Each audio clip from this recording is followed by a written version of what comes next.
Nu? Aha. Yeah.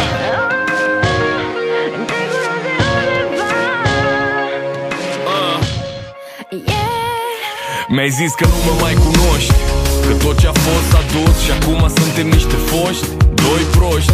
Când tu strigi, eu strig mai tare și parcă-mi place să te văd atunci când te doare.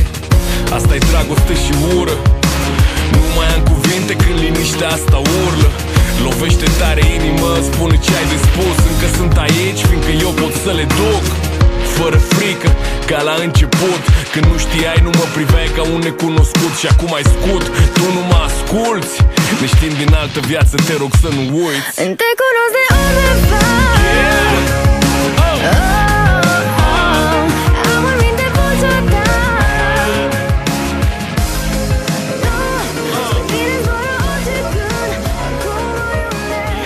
Our love is like a hurricane, got it swirling around in my brain. Feels like every day's a Saturday. Right now I need a sympathy, 'cause love is like a hurricane. Call me up and just stop this feeling. I fight for you every single day. Our love is like a hurricane. Yeah,